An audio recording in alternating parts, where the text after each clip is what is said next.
Les Soninké du Haïré sont originaires du Guidimaka, une région historiquement peuplée par des Soninké dans l'espace sahélo-soudanais.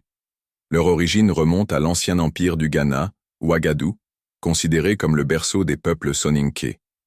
À la suite du déclin de cet empire, provoqué notamment par des conflits internes entre lignages rivaux, les invasions almoravides et la désertification progressive du Sahara, les Soninké se sont dispersés vers différentes régions, dont le Gadjaga et le Fouta Toro, avant d'atteindre la vallée du Sénégal. Ils se définissent comme Airanko, c'est-à-dire les habitants du Haïré, une entité territoriale qu'ils considèrent comme un héritage des Denyankobé, établis dans le Fouta Toro. D'autres traditions orales mentionnent une installation rendue possible grâce à un don des Batili du Gadjaga, mais cette version est contestée par les Soumaré, grande famille régnante du Haïré. La migration vers le Haïré commence véritablement au XVIe siècle, période marquée par des bouleversements politiques, économiques et climatiques majeurs. Déclin du commerce transsaharien, sécheresse et famine, chute des grands empires, comme le Songhai et la montée de la traite négrière atlantique. Ces facteurs ont déclenché des mouvements de population en quête de refuge, de sécurité ou de meilleures conditions de vie.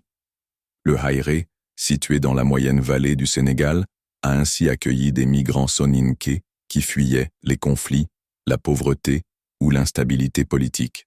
Le Haïré est limité au nord par le fleuve Sénégal qui sépare le Haïré, côté sénégalais, du Guidimaka mauritanien, région d'origine des Soninké du Haïré et le Tagan, massif montagneux qui sert aussi de barrière naturelle au nord-est.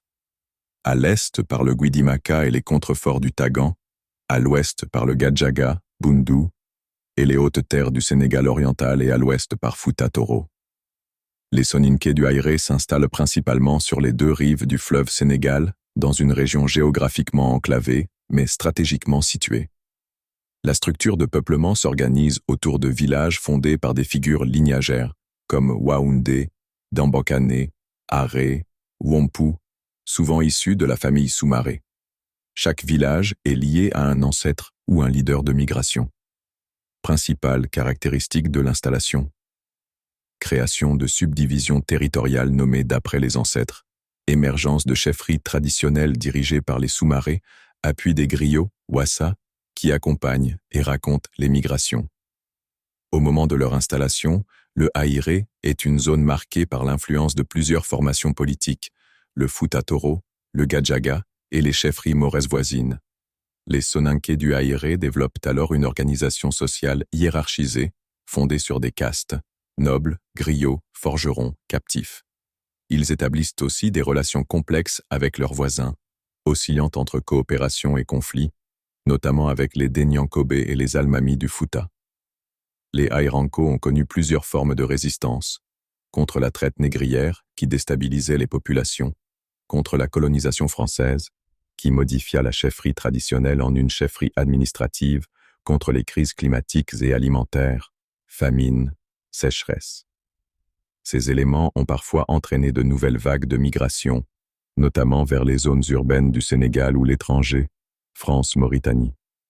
L'histoire des Soninké du Haïré est celle d'un peuple résilient, ayant su adapter ses structures sociales, économiques et politiques face aux grandes mutations de l'histoire africaine, effondrement des empires, traite négrière, colonisation, indépendance, sécheresse, mondialisation.